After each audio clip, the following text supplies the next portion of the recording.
Welcome back, guys, to Pastor's Coffee. It's episode 63.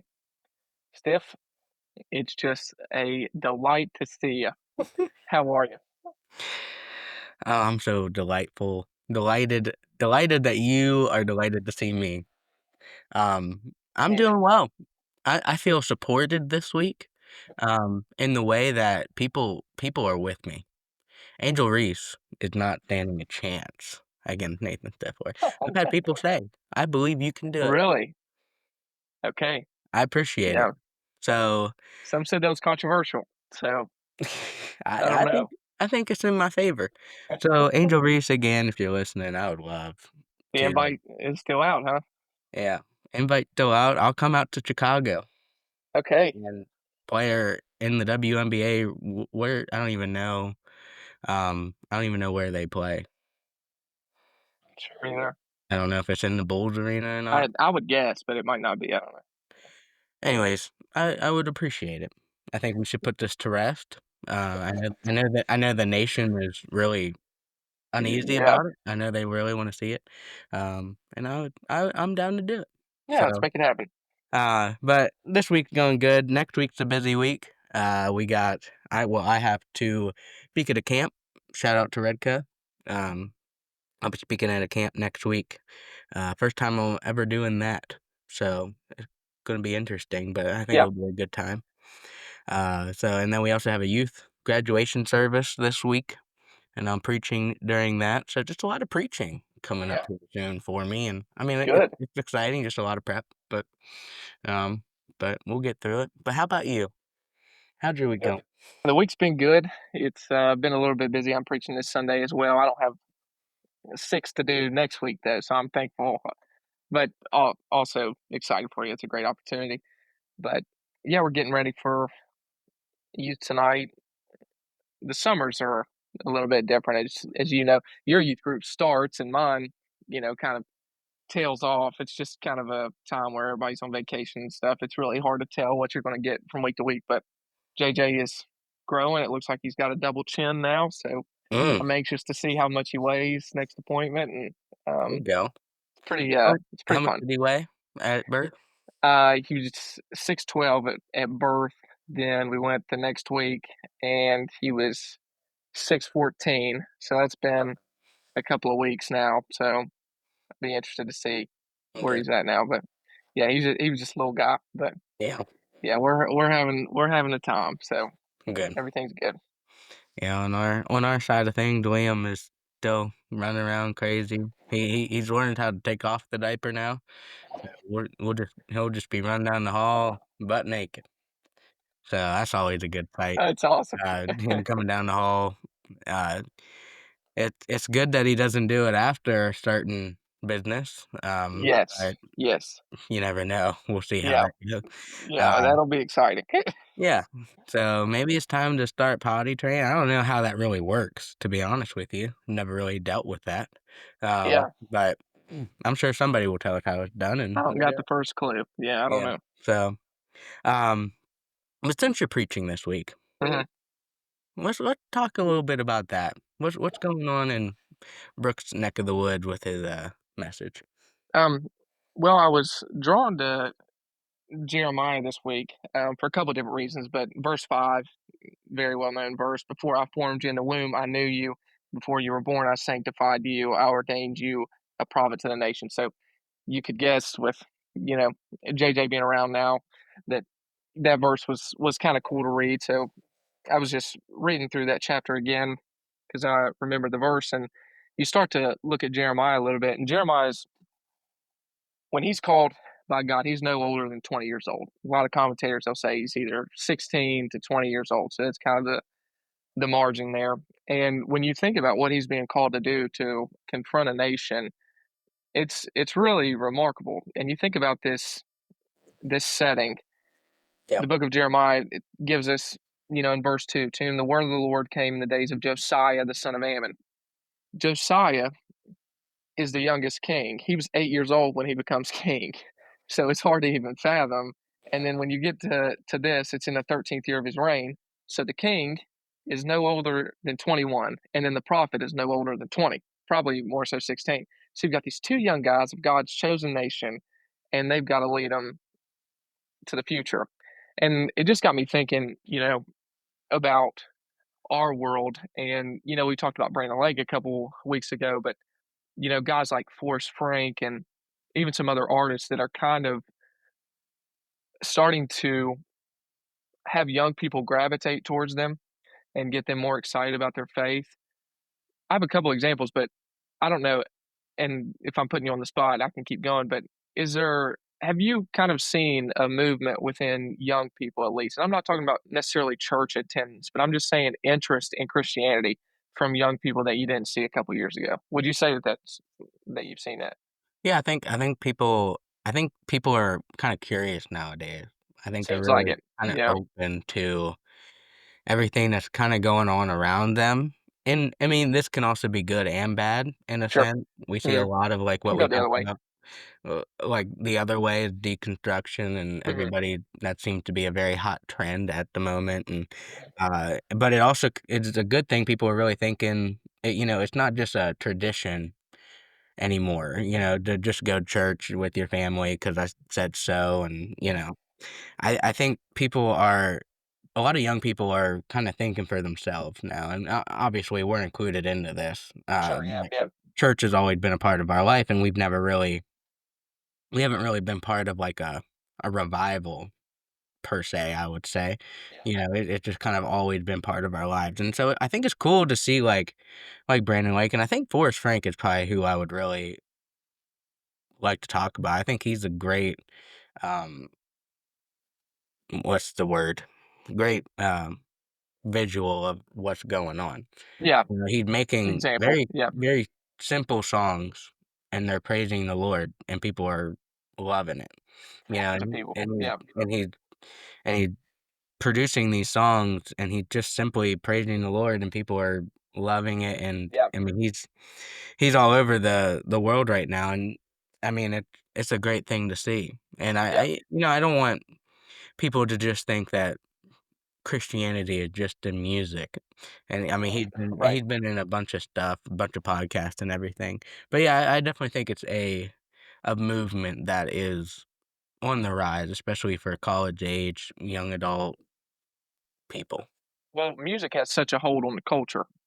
Yeah, So culture is so influenced by music. And if you've got these guys that are getting millions of followers, I mean, Brandon Lake, the last three releases have been number one on all genres yeah. and on the top charts, which is insane to think about for a Christian artist. I mean, it's awesome. And we should be celebrating that. Um, but I think what's really cool is you're seeing a movement with that, but you're also seeing a movement in athletes being more outspoken. We talked about CJ Stroud a couple years ago, but it's even more so. Ohio State, and I'm still in my sermon illustration for Sunday, so I hope it doesn't ruin my thunder too much. But um, this past year, they all came. I think we've talked about it here on the podcast, but they came into training camp with Jesus Saves shirts, like almost half the team. I mean, it looked like even more than that, but all of them have these face shirts on. A lot of them say Jesus Saves, and then right after training camp, I remember um, they had this kind of revival service outdoor, and it was led by the football players.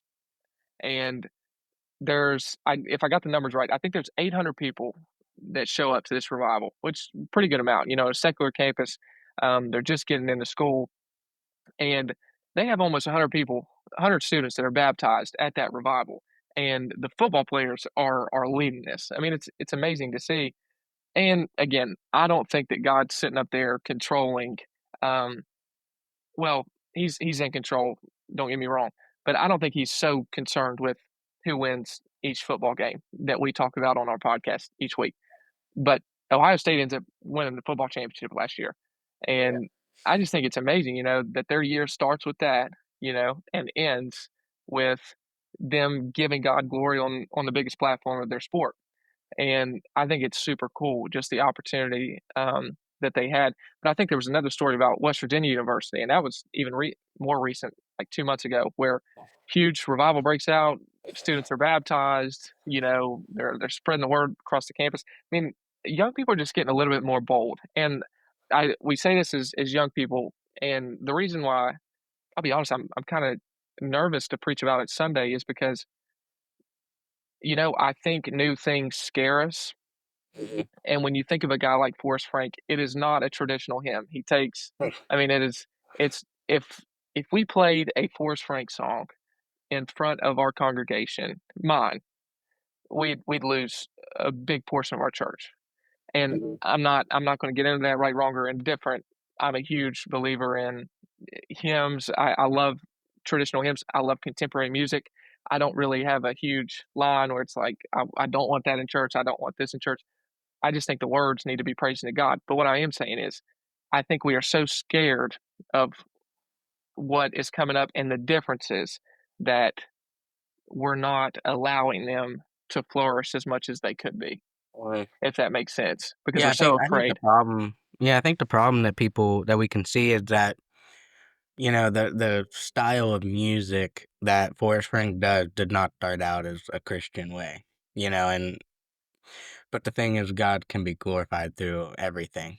That's what And I'm saying. What is in our minds, like, obviously, me and you and in a church, when I hear Christian music, like, if you would ask me what does Christian music sound like, I'm immediately thinking of a piano and the melody to Amazing Grace, that Mhm. just there is a distinct sound to Christian music, there's no doubt about it.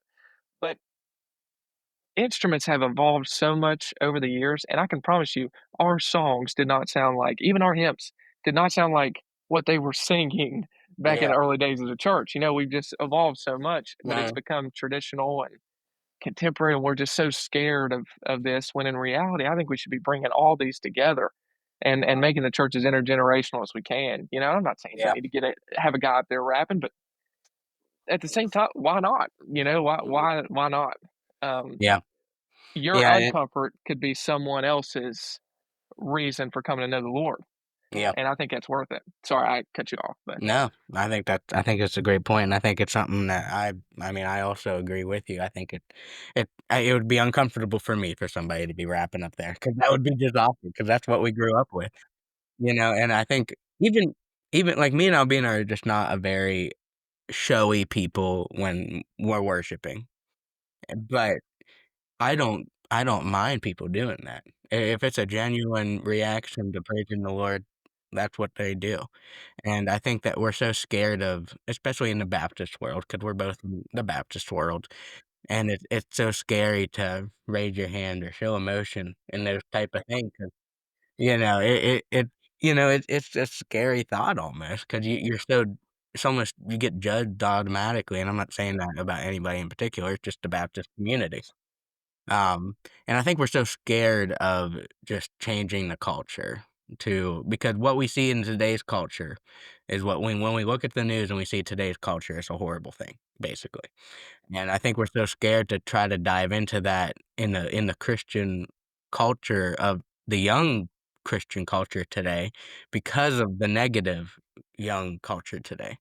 And I think we need to just kind of get over our comfort zone and let's dive full force into it, and I think a lot of good things are coming out of it, and of course, I'm sure there's gonna be negative things that come out eventually that about some of these things, but there was negative things we look at Ravi Zacharias, and we look at all these older people who they die, and all of a sudden, all these allegations come out against them, and I think negatives are always gonna come out of things because Satan is working in this world, and he's working very well. But, God is also stronger than that, and he can use anything to glorify himself. And so, I think it's a great topic to preach on, and I think it's something that and, maybe this is a little maybe judgmental, but I think the old people really need to hear it nowadays, I think they're so stuck up. They can be very stuck up, and not again, not saying about anybody in particular, but just as an older generation as a whole. And I can feel that way as a 20-year-old. I'm like, "What are these teenagers thinking?" You know what? And, and I get it in a sense, but the world is changing, and some of it's for good, and I think that we should adapt to it. So, yeah, it's a great topic. I guess we'll see if you have a job next week, but, no, I think it's cool, and I never really thought about it too much with Jeremiah and, the young leaders that they were there, and, God can use young people in this world, Yeah, and yeah, we kinda need to let it happen too, you know? yeah. Anything else coming out of that sermon? I don't think so. For now, you're gonna have to just tune in Sunday after I share it on Facebook. So There you go. Sermon starts at 17 minutes in. that's right. Oh. This week, just wanted to first of all shout out all those who are subscribing. We're at 97 subscribers on Yeah, YouTube. get us to 100. Why don't you? That'd be good. 3 more. Yeah, 3 more. share Get our us to page. 100. We're already to 100 on Instagram. Yeah, Let's that's make it good. on YouTube. Why Yeah, not? might as well. So I would really appreciate that. And hopefully we'll see that happen in the next week or so. And we just enjoyed sharing religious talk, Christian talk. I think this is prevalent in today's world, Mhm. but we also like to have a good time. So this week, we're going to change it up a little bit. We've been doing a lot of top 5 blind rankings, which I love it. Brooks loves it, and I think you guys love it. Hope But so. today we're gonna hop on a train that we're probably hopping on the last train of the train. Yeah, it's been months ago, but It's been a month ago, but we're gonna talk about an age-old debate as of right now, and I'm gonna let Brooks introduce it because 'cause I'm always introducing these games. And we're gonna let Brooks, just talk about it a little bit. okay. Well, we are going to do a draft, but Mhm, the conversation is could 100 men take down one silverback gorilla? mhm, And I think it's a little bit more complicated than you might think. yeah, But this draft would be if you're going to do it, we're each going to pick 5 people. We can't pick the same person to yeah. be a part of the 100 to get it done. But before we draft, do you think they can? 100 men taking down one We're just talking about the average man. average guy, average guy. 100 of them.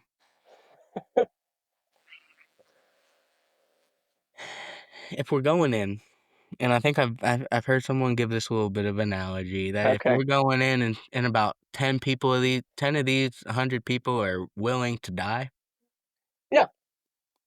I think it's game over. Oh, I'm not saying everybody's going to survive. Oh, Absolutely not. it ain't No, happening. no. Some of them are in big trouble. But a Yeah, hundred charging at one time, yeah, just I think it's happening. dogpiling. I mean, it's just that's too much weight. That's too much weight. You know, Yeah, I don't know. yeah, I think it's happening. But if we're going to ensure the victory, you can have the number one pick. Who I'm you gonna have the taking? number 1 pick. Yeah, you can have number one. Now, I'm sending out 100 people, I'm not part of the 100. No, we're not a part of it. Okay, But good. you only pick 5 people. You only pick five So people. it's only 5 against 1 now, right? However you want to do it. Okay, I would just say these are a part of it. But okay. So we five, have it's not happening. 95 It's not. random people, Yes, but these 5 are a part of the team, but these 5 are a part of it. and they gotta be actual humans, they can't be superheroes, and they can't be Bible characters because that's cheating. Moses Yeah, parted the Red Sea, yeah, so that's cheating. yeah. Number 1 pick. Number 1 pick. You know, I don't know if this classifies as a fictional character or not, but I feel like not. Okay. Mm. Um, I'm just gonna go with it because this is one of the greatest of all time. We're gonna hit him with the John Cena. Oh, man, It's coming that's in. the number 1 First of all, pick. you can't see him. The gorilla won't be able to see him, so That's You can't see him. How he's gonna hit him in the back of the head. He's gonna wonder what air just hit him. good call. I like it, So I like it. I so we're wasn't gonna do going in that snake draft, direction, but so you get 2 picks here. okay, okay, I get 2. First, come on, LeBron James.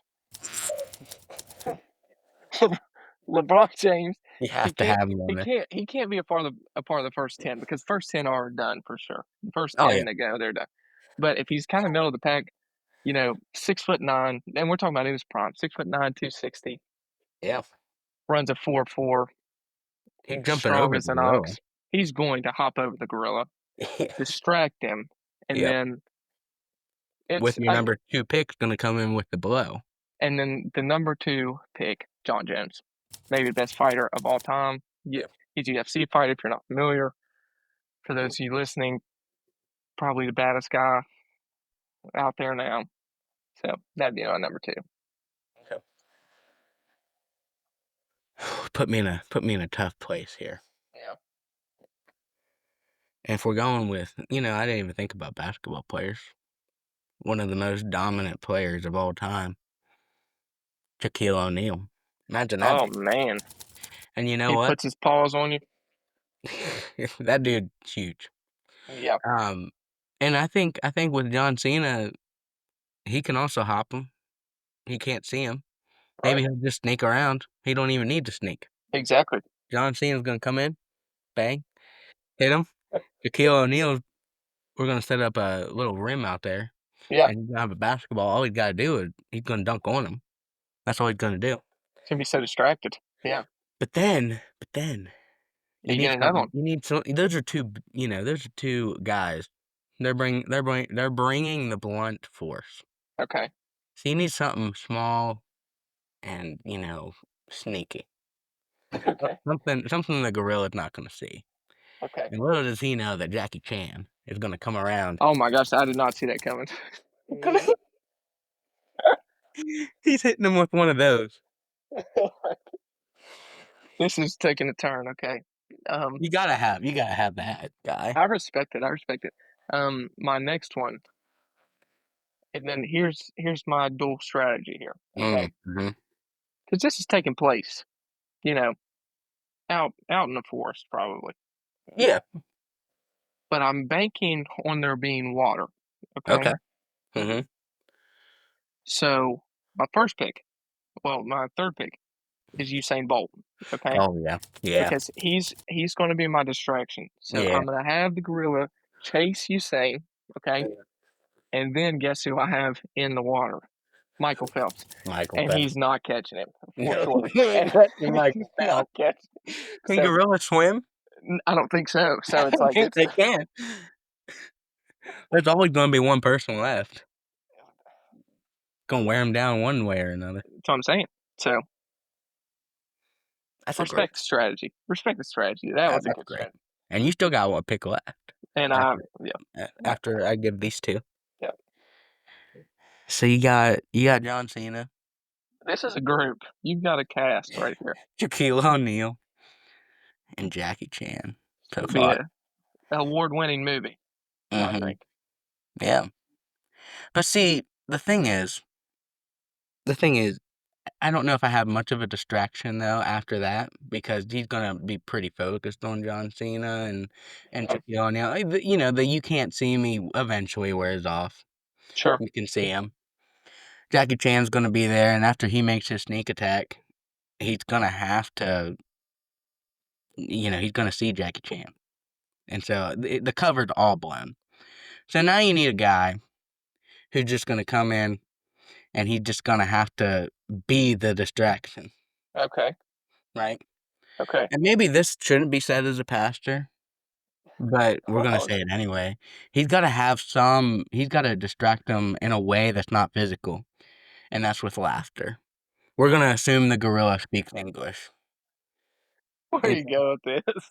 and we're gonna bring in Kevin Hart because why not? He's gonna do a little comedic Okay. stand-up comedy, Yeah. and the gorilla's gonna be laughing so hard because he's You never want to heard. fight? He's basically over. He gave up. Jackie Chan's on the plane back home because the gorilla's down there. Shaquille O'Neal just stepping on him. Yeah. And at this point, do I need anybody else? Probably not. You know, but you have it. But we have it. And what I'm gonna do with this fifth pick is that I'm gonna get a random dude from Japan who makes samurai swords. Do we have weapons? I didn't say you couldn't. So in that He's case, gonna let's just bring a throw the samurai army. sword. Have you seen those little sword competitions where they slice the meat like in No, half? I'm not. Them swords are something. I'll look it up though. Yeah. And he's gonna come in with the final blow. The gorilla's gonna be on the floor laughing. You won't even see it coming.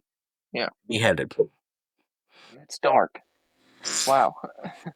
Um, This death is either way. but you got it done. You got it done. You get it done with that 5. Okay. Well, my number five, I need a motivator. You Okay. do need a motivator. Cause I've got, you got 100 guys going into war with a gorilla. I need a motivator. Yeah, Okay. I didn't even think about that. We're not motivated. And this motivator is not only great with his words, Mhm. but he's going to be able to throw down a little bit too. Oh my. And this is none other than Sylvester Stallone. Oh, I Because would go into war. if Rocky Balboa gives 100 guys a speech, I don't care who it is, but it's getting done. It is Yeah, getting done. I agree. If I can change and you can change, we can all change. Yep. And Amen to that. that's it. I'm sorry you guys had to listen to this, but we had fun with it. This was so stupid. Oh goodness. I'm confident.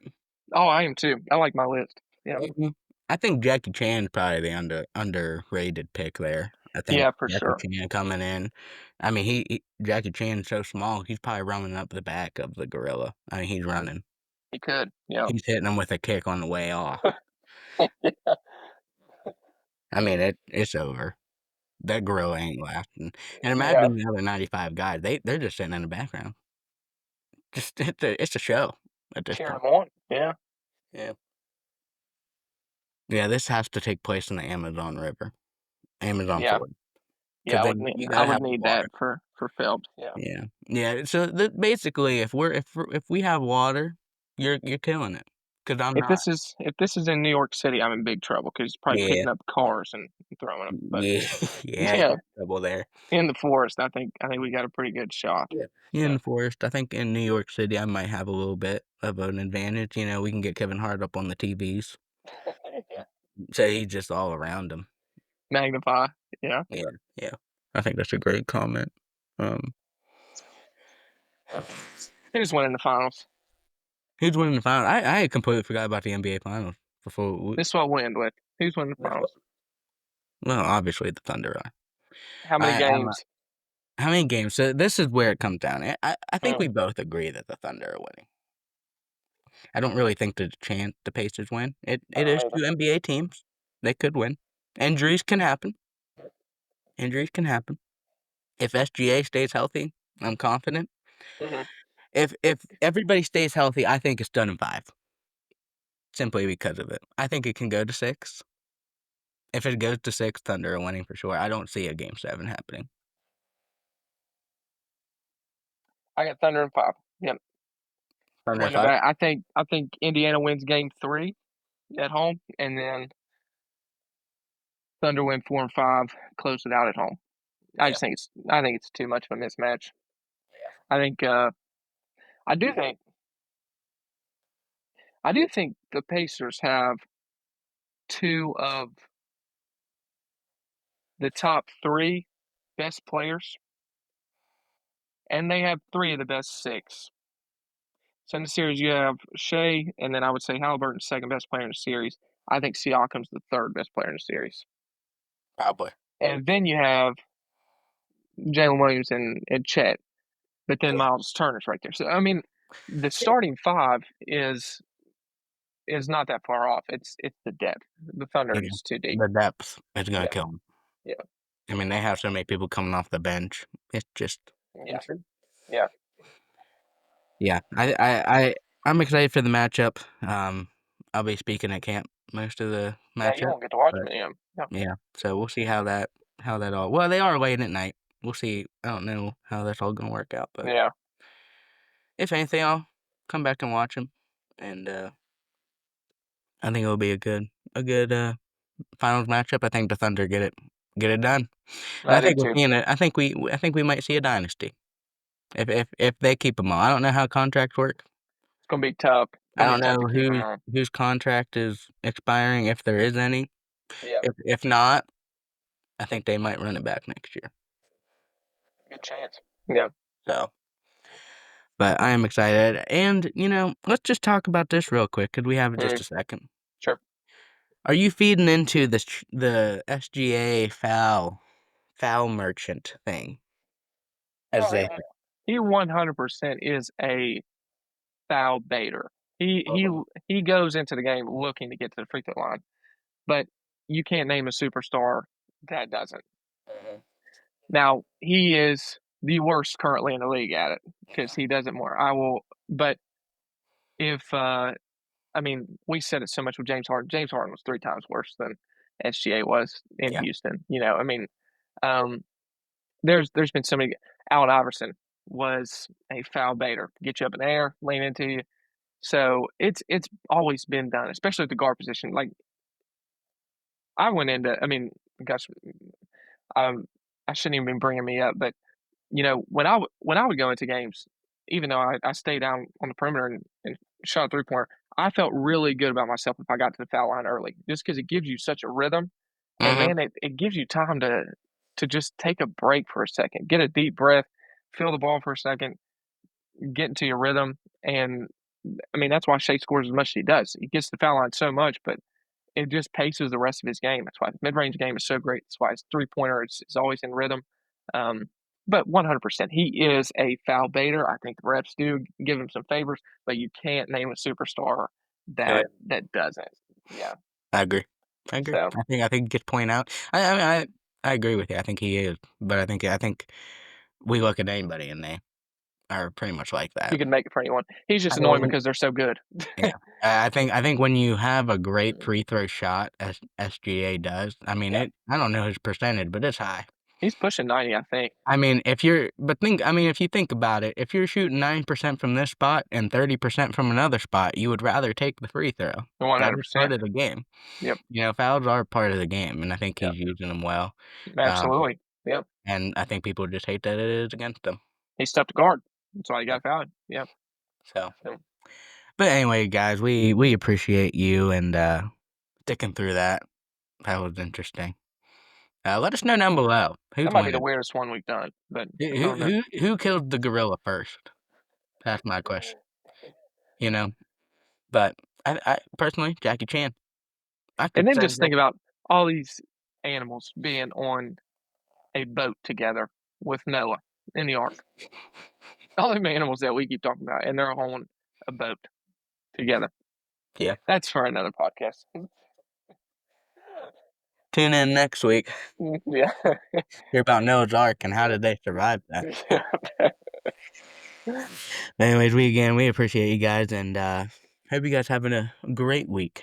Check us out on the socials. Hopefully be up a little bit more caught up on Spotify and some other podcasts, streaming services. But we appreciate you guys and we'll see you guys sometime. Thank you all.